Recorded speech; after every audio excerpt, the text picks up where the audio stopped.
What's happening, folks? Back with another reaction, back with some more Erasure. We're going back to their 1988 album, The Innocents, their third studio album. This was one of the first ones I got because it had a couple songs that I knew that I remembered back from the day, or back in the day, and I really enjoyed, which is to say both Ship of Fools and Chains of Love. But I've since come to understand that the whole album so far has been fantastic, and we're about halfway through it now. In fact, we're more than halfway through it.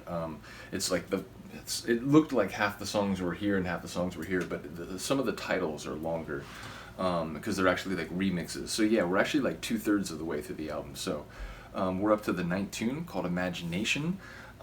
It's a single word title. Those tend to be a little harder to get a sense of where the song might go, even for a concept like imagination, which is very well understood and can, take shape in a number of different ways. And indeed, that's one of the whole things about the concept of imagination, is that it is a much more free plane of existence for one to speculate, inhabit, or otherwise enjoy than the actual physical, chemical, ontological universe. So in one's imagination, there are perhaps types of experiences or interactions with particular people that can't actually happen in real life for one reason or another, whether because the person is not known to you personally and it's not really practical for that to change, or whether, there's been some severance of a severing, I should say, of relations, and now there's no going back, such that you can only find that place that you used to have with them in your imagination. But also, your imagination might not just relate to things that have actually happened in life or connections that you've actually had in life, but they can be purely speculative or fictional, or an escape, a fantasy for one to find refuge in, or perhaps more exhilarating experience than you'll ever have in real life, precisely because it's something that is so divorced from reality, so fantastical, that only in your mind can you truly experience it and enjoy it. So it could go a number of different ways. A lot of Erasure songs are about emotions in relation to relationships and, sexual intimacy and so on. So I wouldn't be surprised if the, manifestation in question relates to, perhaps imagining days when, a relationship was in a better place, or imagining of being with someone that for whatever reason you just can't make that happen in real life. So I wouldn't be surprised if it sort of comes into play there, but we'll have to see. Let me know when we're done if there's a particular angle that I should have been ready for. But either way, let's get to it. This is Imagination by Erasure on their Innocence album, or sorry, The Innocence, 1988.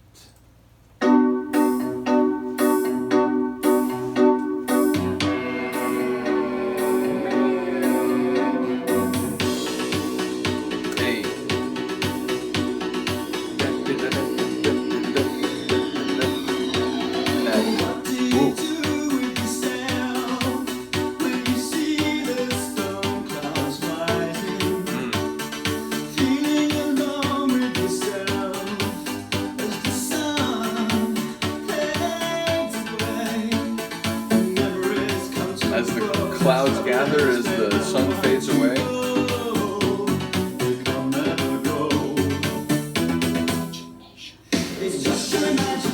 What did he say right there? There was a whispered word right there. It almost sounded like a swear phrase common in the US. I don't think I heard it right. I believe the English version of it is bollocks.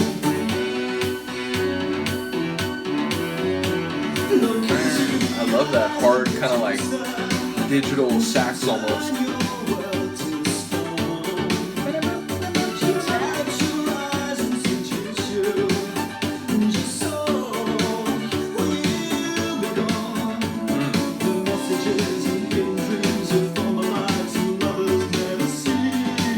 Former lives of lovers, like,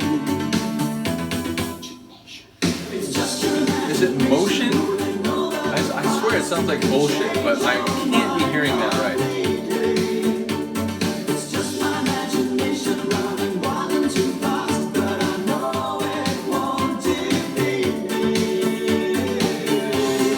So it's his imagination kind of going a bit wild, running a little too high, but he knows it won't defeat him.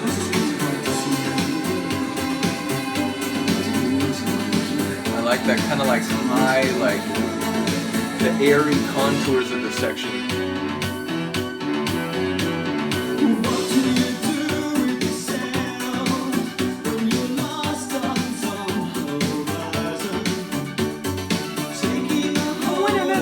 I love that little flourish.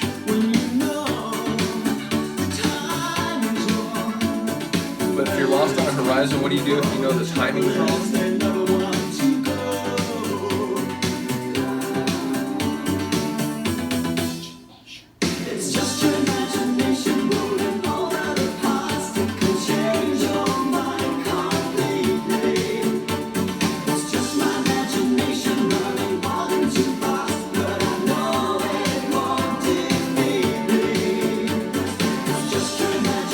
Like by that second line, perhaps he's saying like sometimes I get carried away about things that aren't real, but I'm not gonna let that get me off track.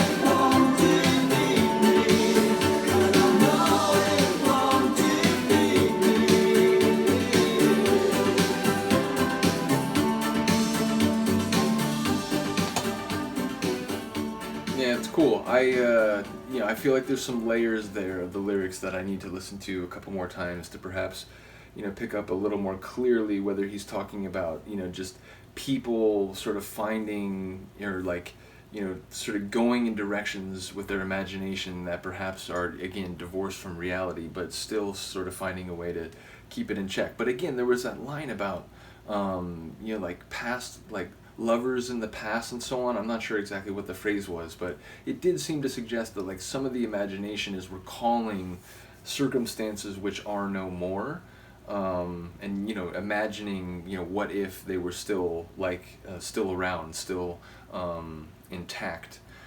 So yeah, let me know if there's an angle on that one, or like one or two lines in particular that sort of help sort of unlock the lyrical opacity. But yeah, I really enjoyed it sonically. Again, there was that kind of like edgier, sort of like hard like sound like right at the end of the measure, that I think I called it like a digital sax. I don't think it was actually like digital brass, but it kind of had that sort of quality to the sound. I enjoyed that. There was a little like kind of these little melodic synth touches, and then at the end of like the bars within the measure, they would kind of like flourish up a little bit. I enjoyed that. As always, Belle's singing, just wonderful. So yeah, like I said, got to listen to this one a little more to integrate it, but I very much enjoyed it. Let me know what you think of the tune. Other than that, I will see you next time.